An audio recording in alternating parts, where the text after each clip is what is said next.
இறை இயேசுவில் பிரியமானவர்களே, இன்று திருவருகை காலத்தினுடைய இரண்டாம் ஞாயிறை நாம் சிறப்பிக்கிறோம். திருவருகை காலத்தினுடைய முதல் ஞாயிறு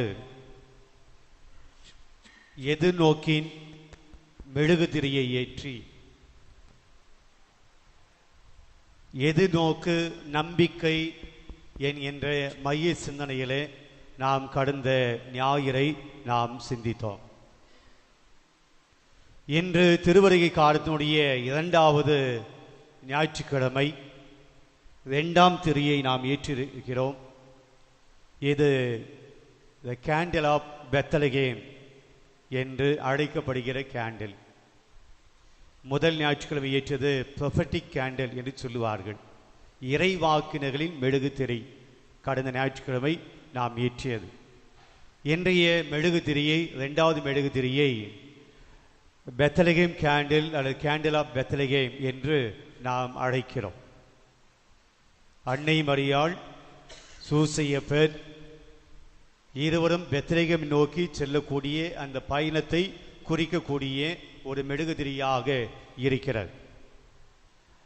இன்றைய வாசகங்கள் அனைத்தும் அமைதியை பற்றி யோசிக்க, தியானிக்க நம்மை அழைப்பு விடுக்கின்றன. இது அமைதி ஞாயிறு என்று நாம் கொண்டாடுகிறோம். கடந்த ஞாயிற்றுக்கிழமை எதிர்நோக்கு நம்பிக்கை ஞாயிறு. இன்று இரண்டாவது வாரம் அமைதி ஞாயிறாக நமக்கு கொடுக்கப்பட்டிருக்கிறது. அதை நிமித்தம் வாசகங்கள் நமக்கு அமைந்திருக்கின்றன. பிரியமானவர்களே, அமைதி என்றால் என்ன? அமைதி என்பது மௌனம் அல்ல, பேசாமல் இருப்பது அமைதி அதுவல்ல. சைலன்ஸ். பீஸ் வேற, சைலன்ஸ் வேற. பேசாமல் இருப்பது மௌனம். ஆனால் அமைதி என்பது மௌனம் அல்ல, அது வேறு. ஒரு அழகான ஒரு கதை ஒன்று உண்டு, பழைய கதைதான். ஒரு அரசன் தன்னுடைய நாட்டில் இருக்கக்கூடிய எல்லா ஓவியர்களை அழைக்கிறான். எனக்கு பிடித்தமான ஒரு அமைதியை சுட்டிக்காட்டக்கூடிய ஒரு படத்தை நீங்கள் வரைந்து கொடுக்க வேண்டும். எந்த படம் மிக அழகாக இருக்கிறதோ, அர்த்தமுள்ளதாக இருக்கிறதோ, அதுக்கு சன்மானம் கொடுக்கப்படும் என்று அறிவிக்கிறான். நாட்டில் இருக்கக்கூடிய எல்லா ஓவியர்களும் வருகிறார்கள். அவருடைய கற்பனை திறனை எல்லாம் வைத்து ஓவியங்களை வரைகிறார்கள். அந்த இறுதி நாள் வந்தது. அனைத்து ஓவியர்களும் அவருடைய படங்களை அரண்மனைக்கு கொண்டு வந்தார்கள். இந்த படங்களில் மிக சிறந்த 2 படங்களை தேர்ந்தெடுக்க 5 நடுவர்களை அவர் நியமிக்கிறார் அரசன். இந்த 5 நடுவர்கள் இந்த எல்லா படங்களையும் பார்க்கிறார்கள். அதில் 2 படங்களை தேர்ந்தெடுக்கிறார்கள். அதை அரசன் முன் கொண்டு வருகிறார்கள். ஒன்று மிக அழகாக இருக்கக்கூடிய இயற்கை காட்சி, கடல், நீல வானம், இந்த கடலை சுற்றிய மலைகள், அந்த மலைகள் மீது அழகான பசுமையான மரங்கள், அந்த மரங்களுடைய கீழ்ப்பகுதியில் அழகான மலர்கள் அடங்கிய பூங்கா, பறவைகள் பறக்கக்கூடிய அந்த காட்சிகள், அந்த இயற்கையை, கடவுள் படைத்த அந்த இயற்கையை மிக அழகாக தத்துரமாக அந்த படத்தில் அவர் வெளியிட்டிருக்கிறார். கடல் அமைதியாக இருக்கிறது, எந்த சலனம் இல்லாமல் இருக்கிறது. மரங்கள் அமைதியாக இருக்கின்றன. அந்த பறவைகள் பறப்பது போல காட்சி. அது பார்க்கிற போதே ஒரு அமைதியான ஒரு சூழல் அந்த படத்திலே பார்க்க முடிகிறது. எல்லோரும் நினைத்தார்கள் இந்த படம்தான் முதல் பரிசை வெல்லும். இரண்டாவது இன்னொரு படத்தை அவர்கள் எடுத்து வைத்தார்கள். அதையும் அரசன் வந்து பார்க்கிறான். பார்க்கிற போது அந்த படத்தில் அதே கடல், அதே மலை, அதே வானம், அதே பறவைகள், இப்படியாக அந்த படத்தில் இருந்த அதே காட்சிகள் தான் இந்த படத்திலும் இருக்கின்றன. ஆனால் சின்ன சின்ன வேறுபாடுகள்.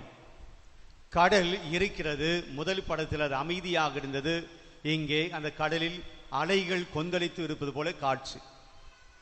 முதல் படத்தில் மலைகள் மிக பசுமையாக இருக்கின்றன. இங்கே மலைகள் கரடு முரடாக, அங்கே எந்த விதமான பசுமையான காட்சி இல்லாமல் அங்கே பாறைகள் நிறைந்த அந்த மலையாக காட்சி கொடுக்கிறது. முதல் படத்தில் மரங்கள் அசையாமல் அமைதியாக இருக்கின்றன. இங்கே மரங்கள் புயலில் ஆடுவது போல அந்த மரங்கள் அமைக்கப்பட்டிருக்கின்றன. இங்கே பறவைகள் மிக அமைதியாக பறப்பது போல இருக்கின்றன. அங்கே பறவைகள் மற்ற பறவைகளோடு ஒரு போட்டி போட்டு கொண்டு ஓடுவது போல, பறப்பது போல ஒரு காட்சி.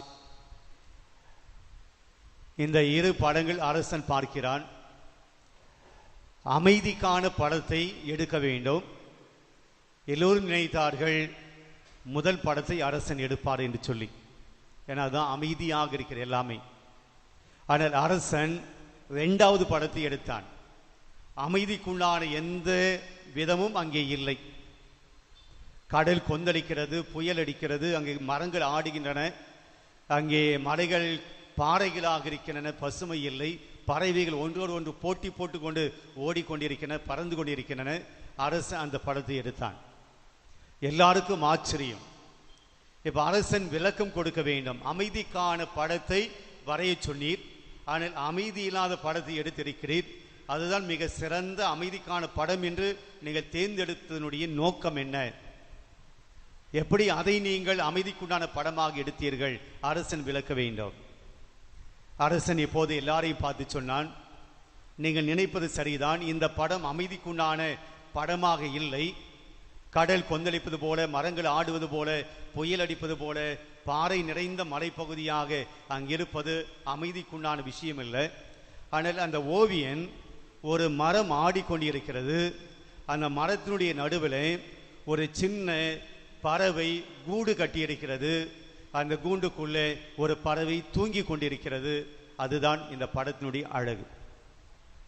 தன்னை சுற்றி இருக்கக்கூடிய எல்லாமே பாறைகள் கட்டாந்தரையாக, அலைகள் ஓயாமல் பேரலைகளை எழுப்பிக் கொண்டு, சத்தங்களை எழுப்பிக் கொண்டு, மரங்கள் ஆடிக்கொண்டு இருந்தாலும் ஒரு பறவையினால் அமைதியாக தூங்கி கொண்டிருக்க முடிகிறது. அதுதான் அமைதிக்குள்ளான பரிசு என்று சொன்னார்.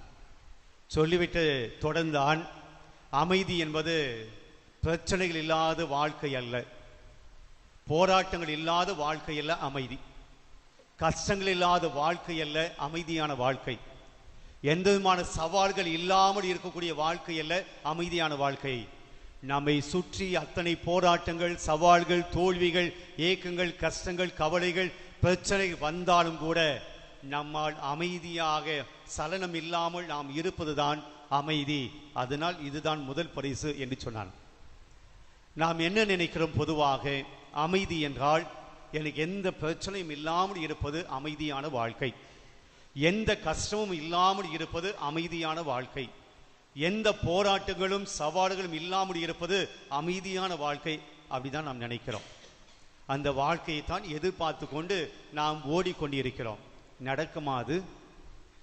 வாழ்க்கையிலே பிரச்சனைகளே, துன்பங்களே, கஷ்டங்களே, ஏமாற்றங்களே, வருத்தங்களே, கவலைகளே இல்லாம ஒரு வாழ்க்கை நமக்கு கிடைக்கும். அதுக்கு பின்னாடி தான் நம்முடைய வாழ்க்கை அமைதியா மாறும் என்று நாம் இருந்தோம் என்றால் ஒருபோதும் நாம் அமைதியான வாழ்க்கையை வாழ முடியும்.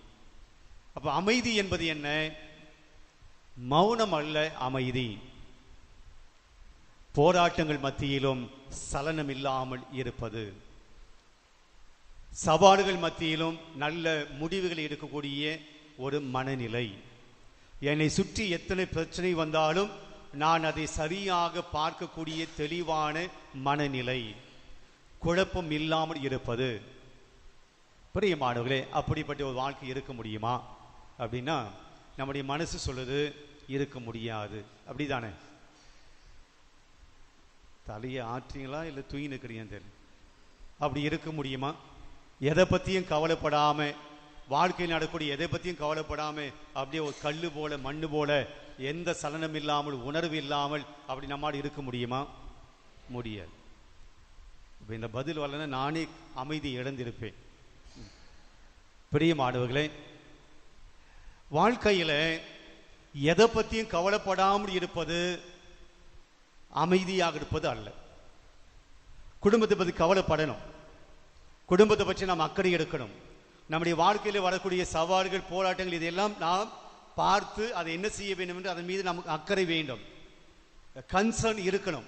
பிள்ளைகள் மீது கன்சர்ன் இருக்கணும், மனைவி மீது, கணவன் மீது கன்சர்ன் இருக்கணும். இந்த பிரச்சனை வந்திருக்கு, இதை எப்படி நம்ம சால்வ் பண்ண போறோம் என்கின்ற அந்த விழிப்புணர்வு இருக்கணும். பிரச்சனைகளை பார்க்காமல் கண்ணை மூடிக்கொண்டு ஓடுவது அமைதி இல்லை. எதை பத்தி கவலைப்பட மாட்டேன், பிள்ளைகள் படிக்கல, கவலை இல்லை, நான் அமைதியா இருப்பேன். வீட்டில் கஷ்டங்கள், பரவாயில்ல, நான் அமைதியா இருப்பேன். பிள்ளை மனைவி நோக்கோடு இருக்கிறாள், உடம்பு சரியில்லை, நான் அமைதியா இருப்பேன், கவலைப்பட மாட்டேன். பிரியமானவர்களே, கன்சர்ன் இல்லாமல் இருப்பது நம்முடைய குடும்பத்தில் நடக்கக்கூடிய நிகழ்வுகள் மீது எவ்வித மனநிலை, கவலைப்படாமல் இருப்பது அமைதி அல்ல. பொறுப்பற்ற நிலையில் இருப்பது அமைதி அல்ல. மாறாக அமைதி என்பது பதட்டப்படாமல் இருப்பது. மனைவி உடம்பு சொல்ல, ஐயோ என்ன செய்தாச்சு, பதட்டப்படாமல் பார்ப்பது, என்ன செய்ய வேண்டும் என்று யோசிப்பது.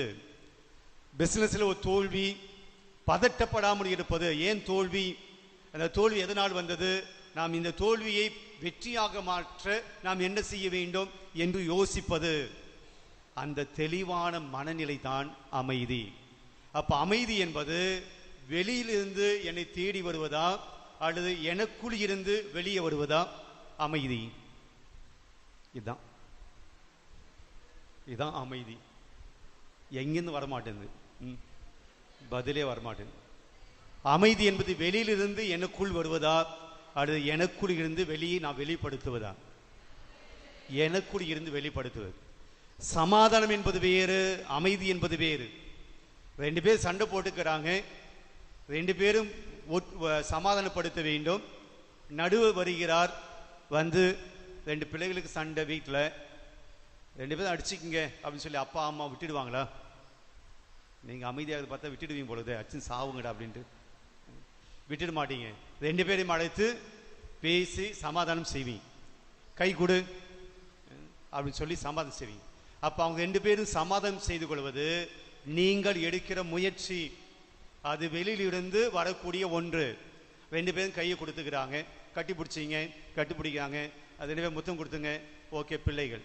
ஆனால் மனசுக்குள்ள அம்மா கை கொடுக்க சொன்னாங்க, அப்பா கை கொடுக்க சொன்னாங்க, முத்தம் கொடுக்க சொன்னாங்க, நாங்க செஞ்சிட்டோம், சமாதானம் பண்ணிக்கிட்டோம், நடந்துச்சு. ஆனா மனசுக்குள்ள தங்கச்சியை பத்தி அந்த பகை உணர்வு இருக்கும். அப்ப சமாதானம் என்பது மேலோட்டமாக இருக்கிறது. அந்த சமாதானத்தையும் கடந்து நம்முடைய மனசுக்குள்ள மன்னிச்சிட்டேன், இனிமே நீ என்னுடைய சகோதரி, நான் உன்னுடைய சகோதரி, உன் மேல எனக்கு எந்த வருத்தம் இல்லை, உன் மேல எனக்கு எந்த கோபம் இல்லை என்று இங்கிருந்து வெளியே வருவதுதான் அமைதி. அப்ப இங்க குணமாக வேண்டும், இங்க இருக்கக்கூடிய காயம் மறைய வேண்டும். அப்ப இங்க அமைதி.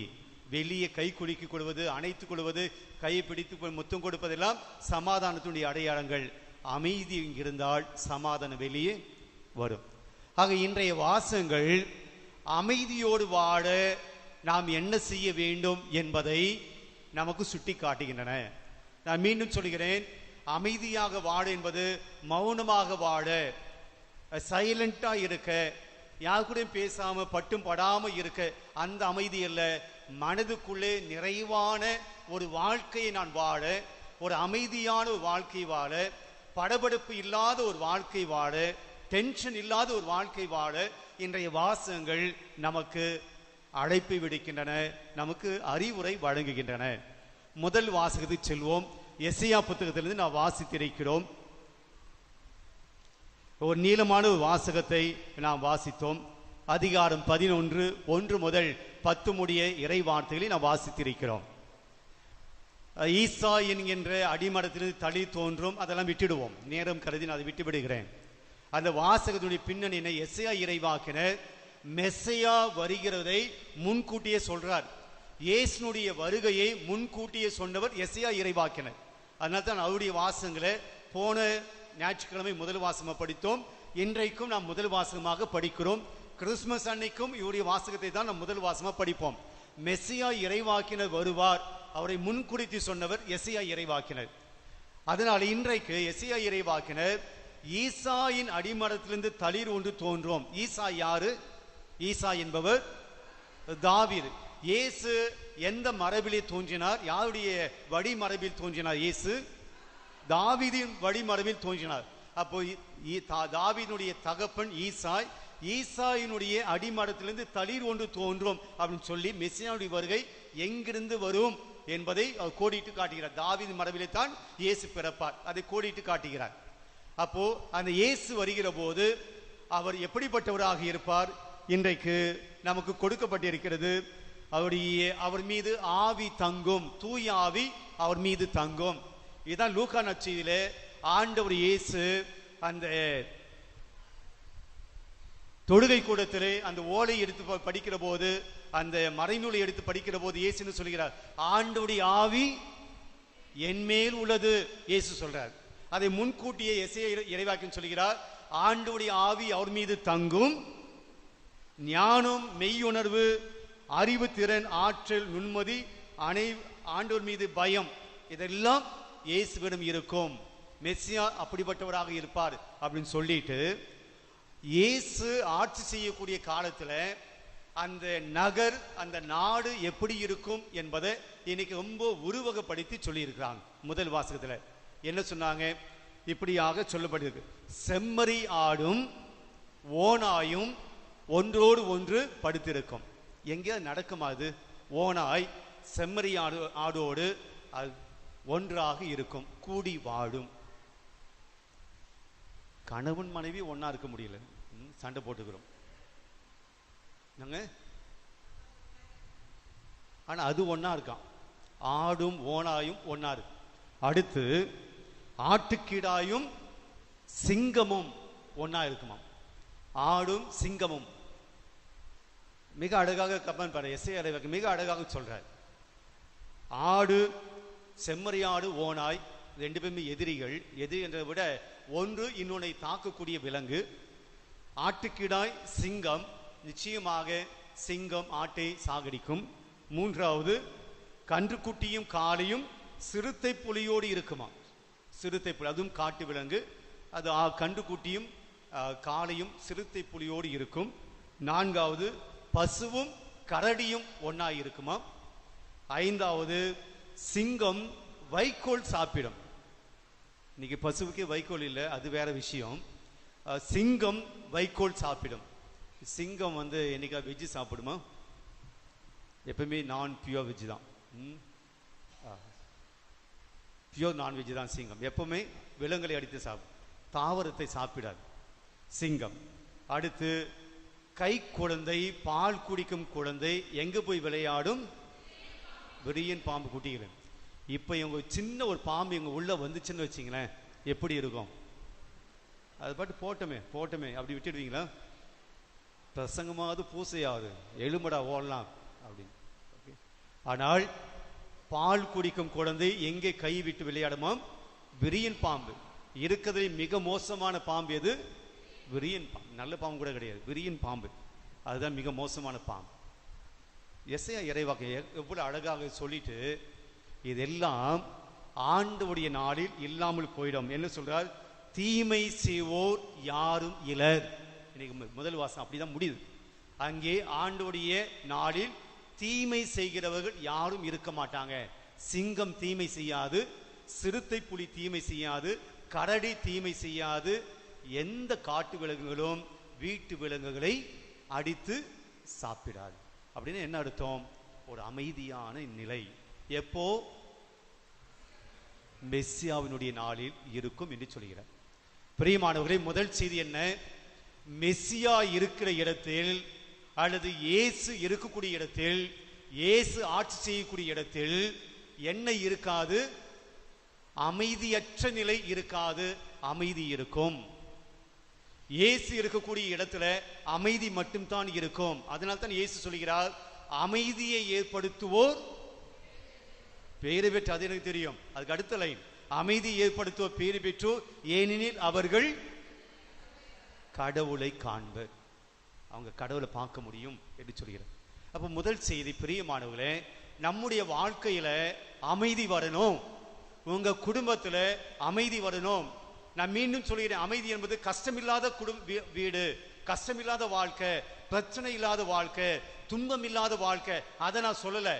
கஷ்டம் இருக்கு, துன்பம் இருக்கு, சவால்கள் இருக்கு, தோல்விகள் இருக்கு, தாழ்வு நிலை இருக்கு, பிரச்சனைகள் சூழ்ந்து இருக்கு.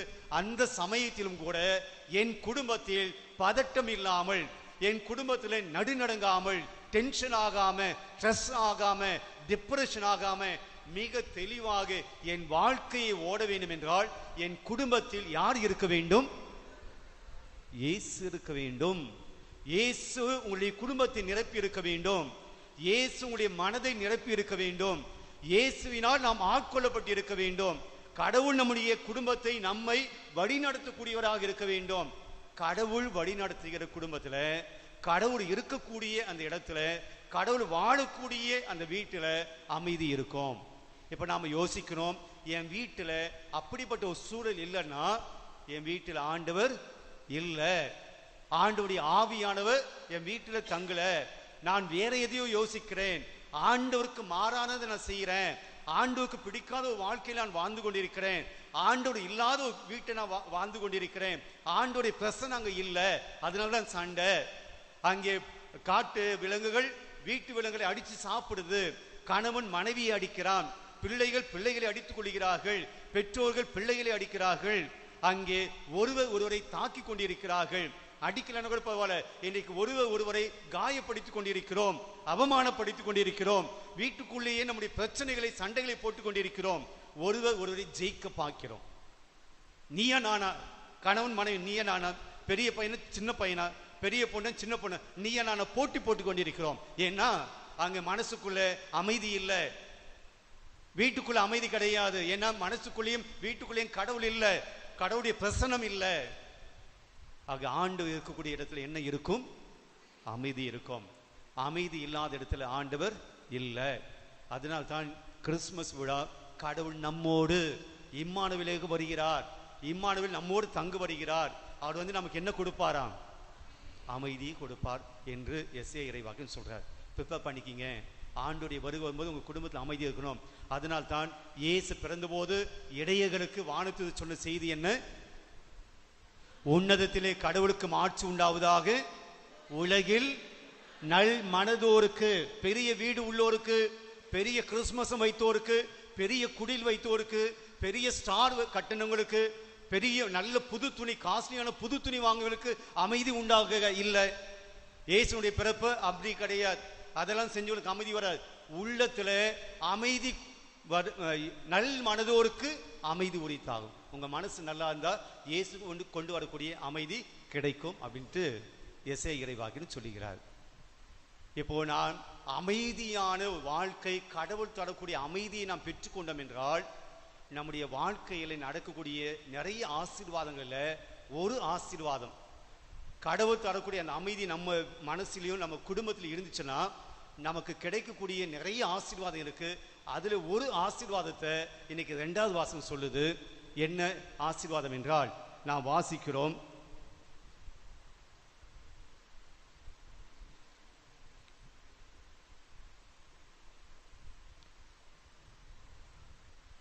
கிறிஸ்து இயேசுவின் முன்மாதிரிக்கு ஏற்ப நீங்கள் ஒரே மனத்தினராய் இருக்குமாறு மன உறுதியையும் ஊக்கத்தையும் தரும் கடவுள் உங்களுக்கு அருள் புரிவாராக.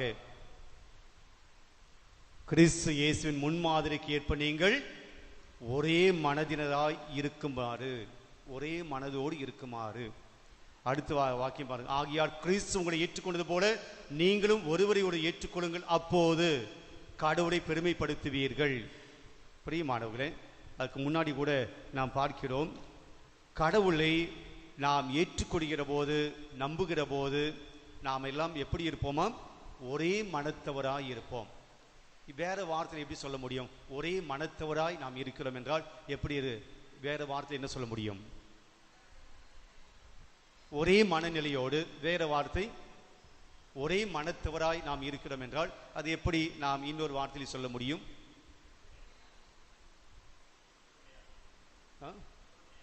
ஒற்றுமையாக, யூனிட்டி, ஒன்னா இருப்போம். என்னுடைய மனசுல வேற, உங்களுடைய மனசுல வேற, நாம் எப்படி ஒன்னா இருக்க முடியும்? ஒரே மனத்தவரா நாம் இருப்போமா? அப்போ கடவுள் தரக்கூடிய அமைதி எனக்குள் இருந்தால் என் குடும்பத்தில் இருக்க நான் எல்லோருமே ஒரே மனத்தவராய் இருப்போம், ஒன்னாய் இருப்போம். பிரியமான யோவான் நற்செய்தி எடுத்துக்கோங்க. யோவான் நற்செய்தி அதிகாரம்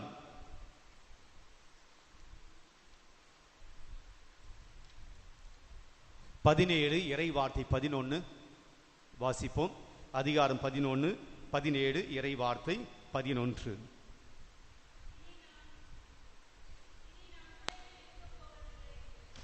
அவர்கள் உலகில் இருப்பார்கள், நான் உம்மிடம் வருகிறேன். தூய தந்தையே, நாம் ஒன்றாய் இருப்பது போல். இயேசு தன்னுடைய தந்தைகிட்ட ஜெபிக்கிறார். என்ன சொல்கிறார்? தூய தந்தையே, நாம் ஒன்றாய் இருப்பது போல். நாம் ஒன்றாய் இருப்பது போல. பையனும் அப்பாவும் ஒன்னா இருக்காங்களாம். தந்தையும் மகனும் தூயாவையும் மூன்று பேர் ஒன்றாக இருக்கிறார்கள். நாம் ஒன்றாய் இருப்பது போல அவர்களும் ஒன்றாய் இருக்கும்படி நீர் எனக்கு அளித்த உம் பெயரின் ஆற்றலால் அவர்களை காத்தருளும். பிரியமான சீடர்களை பத்தி சொல்றாரு. அவர் சீடர்களை விட்டு பிரிந்து போகிறார் சொல்றாரு.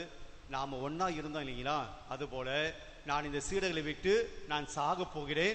என்னுடைய இறப்புக்கு பின்னாடி இவர்கள் சண்டை போடாம இருக்கணும், பிரிஞ்சு போகாம இருக்கணும், வேறு மனத்தவரா போயிடக்கூடாது. ஏன்னா நான் அவங்களோடு இல்லை, நான் உங்ககிட்ட வரும்போது இவர்கள் ஒன்னா இருக்கணும் ஆண்டவர் என்று இயேசு தன்னுடைய சீடர்கள் ஒன்னா இருக்கணும் சொல்லி வேண்டுகிறார். இன்னைக்கு அந்த இயேசு நம்மை பார்த்து என்ன சொல்லுவார்? இவங்களா பிரிஞ்சு கடங்க, சண்டை போட்டுக்குங்க, வேறு மனத்தவராக இருங்க. நம்மை பார்த்து அப்படி சொல்வாரா? நம்மை பார்த்து என்ன சொல்லுகிறார்? இவர்கள் ஒன்றாய் இருப்பார்களாக நம்மை பார்த்து சொல்கிறார். அதே அதிகாரம் வசனம் 21 வாசிப்போம். யோவான் 17:21. எல்லாரும் ஒன்றாய் இருப்பார்களாக. எல்லாரும் ஒன்றாய் இருப்பார்களாக. இயேசு மீண்டும் சொல்றார், எல்லாரும் ஒண்ணு. சீடர்கள் மட்டும் கிடையாது, எல்லாம் ஒன்னாய் இருக்கணும். அதனால் ஒன்னாய் இருந்தால், தந்தையே, நீர் என்னுள்ளும் நான் உம்முள்ளும் இருப்பது போல் அவர்களும் ஒன்றாய் இருப்பார்களாக. இதனால் நீரே என்னை அனுப்பினீர் என்று. இந்த வசனம் ரொம்ப முக்கியம். அவங்க ஒன்னா இருந்தாங்கன்னா, இதனால் நீரே என்னை அனுப்பினீர் என்று உலகம் நம்பும். உலகம் இயேசுவை நம்பணும்னா நாம எப்படி இருக்கணுமா? ஒன்னா இருக்கணும் சொல்றாங்க. கிறிஸ்தவங்க ஒன்னா இருப்பாங்க. இன்னும் உலகம் நம்பிக்கிட்டு இருக்கு. கிறிஸ்தவர்கள் ஒரு பேரணிக்கு போனாங்கன்னா, ஒரு பவனிக்கு போனாங்கன்னா போலீஸ் தேவையில்லை. ஏன்னா அவங்களுக்குள்ள சண்டை வராது. உலகம் நம்புது, சமூகம் இன்றைக்கு நம்புது. அவங்களுக்கு ப்ரொடெக்ஷன்லாம் ஒன்றும் தேவை கிடையாது. அவங்க சண்டை போட்டுக்க மாட்டாங்க, அவங்க மன்னிப்பாங்க, ரொம்ப அமைதியானவர்கள், அவர்கள் ஈஸியாக மன்னிப்பாங்க. இன்னும் உலகம் நம்புது. ஆனால் நாம நம்ப முடியாது. ஏன்னா நமக்கு தான் தெரியும் நமக்குள்ள என்ன நடக்குது அப்படின்னு, இல்லைங்களா? அனைவரும் ஒன்றாய் இருந்தால் நீரே என்னை அனுப்பினீர் என்று உலகம் நம்பும். பெரியமானவர்களே, நமக்குள்ள அமைதி இருந்துச்சுன்னா அந்த அமைதி எப்படி வெளிப்படுமாம்? நாமெல்லாம் ஒன்னா இருப்போம். சண்டை போட்டு கொண்டிருந்தால் நமக்குள்ள இயேசு இல்லை, இயேசுனுடைய அமைதி இல்லை. அது வீடானாலும் சரி, நம்முடைய பங்கு தலமானாலும் சரி, அன்பியமானாலும் சரி, பக்த சபைகளானாலும் சரி, நமக்குள் அன்பு இல்லை. பிரியமானவர்களே, ஆக இன்றைக்கு நமக்குள்ள அமைதி இல்லைன்னா, நமக்குள்ளே ஒரு மனத்தவராய் நாம் இல்லைன்னா என்ன செய்யணும்? இந்த கிறிஸ்துவ பிறப்பு விழாவுக்கு முன்னாடி நாம் என்ன செய்யணும்? அதுதான் இன்னைக்கு யோவான் நற்செய்தி சொல்கிறார். மனம், திருமுழுக்கு யோவான் சொல்கிறார், மனம் மாறுங்கள். மனம் மாறுங்கள் என்கின்ற இந்த வாக்கியத்துக்கு கிரேக்க வார்த்தை ரொம்ப அழகாக இருக்கும். மெட்டனோயா என்பது கிரேக்க வார்த்தை. அதுக்கு இன்னொரு பொருள் என்றால் டேக்கிங் யூ டர்ன். நம்மளோட வண்டி ஓட்டும் போது யூ டர்ன் எடுப்போம் இல்லையா, திரும்பி வர்றதுக்கு. இங்கே நிறைய யூ டர்ன் இருக்கு. நாம் போன திசையிலே போகாமல் என்ன செய்யணுமா? யூ டர்ன் எடுக்கணும். நான் தீய வாழ்க்கை வாழ்ந்து கொண்டிருக்கிறேன், அதே திசையில போகக்கூடாது. என்ன செய்யணும்? நான் நல்ல வாழ்க்கைக்கு வரணும். யூ டர்ன் எடு, ஆண்டவரை தேடி வா. மெட்டனோயா, டர்னிங் பேக். இதுதான் மெட்டனோயா. மனம் திரும்புதல் என்பது போகிற போக்கிலே போவதல்ல, முழுமையாக நான் என்னுடைய திசையை மாற்ற வேண்டும். இன்னைக்கு திருமுழுக்கு சொல்றார், மனம் மாறுங்கள். மனம் மாறுன என்னது? அவரே சொல்றார், நீங்கள் மனம் மாறியவர்கள் என்பதை உங்களுடைய செயலில் காட்டுங்கள் அப்படின்னு சொல்றார். சும்மா நான் பாவசீனம் பண்ணிட்டேன், மனம் மாறிட்டேன், ஒரு தியானத்துக்கு வந்துட்டு நான் மனம் மாறிட்டேன் இல்லை. பாவசீனம் பண்ணாலும் கூட வாழ்க்கை மாறவில்லை என்றால் மெட்டனோயா கிடையாது, டர்னிங் பேக் கிடையாது, ஆண்டோடு நாம் திரும்பவில்லை. எனவே நீங்கள் ஆண்டோடைய ஆசீர்வாதத்தை பெறீங்க, பாவசனை செய்றீங்க, தியானத்தில் பங்கெடுக்கிறீங்க, பூசைக்கு வரீங்க, ஆண்டோடைய நற்கரை உட்கொள்கிறீர்கள், இறைவார்த்தை கேட்கிறீங்க. இதை நாங்கள் கடைபிடிக்கிறோம் என்று எங்க ஆலயத்தில் இருக்கிற போது நம்முடைய மனதை மாற்றிக்கொள்கிறோம். ஆனால் வீட்டுக்கு செல்கிற போது அதை நாம் செயலில் காட்ட வேண்டும். செயலில் காட்டுங்க அப்படின்னு சொல்றாரு. அது மட்டுமல்ல, நற்கனி தராத மரங்கள் எல்லாம் வெட்டப்படும். அப்ப நற்கனியை கொடுங்க, உங்க செயல நல்லது காட்டுங்க, நல்லது பேசுங்க. ஃபாதர் இன்ட்ரடக்ஷன் சொன்னார், தீயதை விட்டுவிட வேண்டும், தீய சிந்தனை விட்டுவிட வேண்டும், தீயதை பேசுவதை விட்டுவிட வேண்டும். எல்லாத்தையும் மாத்துங்க, கம்ப்ளீட்டா மாத்திட்டு நீங்க யூ டர்ன் எடுங்க. ஞானஸ்தானம் வாங்கிய போது நீங்க எவ்வளவு தூயவர்களாக இருந்தீங்களோ அந்த நிலைக்கு வாங்க. அப்போ அமைதி உங்களுடைய உள்ளத்திலே கிடைக்கும். பிரியமானவர்களே, கிறிஸ்து பிறப்பு விழாவுக்காக தயாரிக்க நாளிலே இந்த வாரத்தினுடைய செய்தி, நம்முடைய வாழ்க்கையில பிரச்சனைகள் இருக்கும், துன்பங்கள் இருக்கும், சவால்கள் இருக்கும், தோல்விகள் இருக்கும், பலமான நெருக்கடிகள் இருக்கும், போராட்டங்கள் இருக்கும்.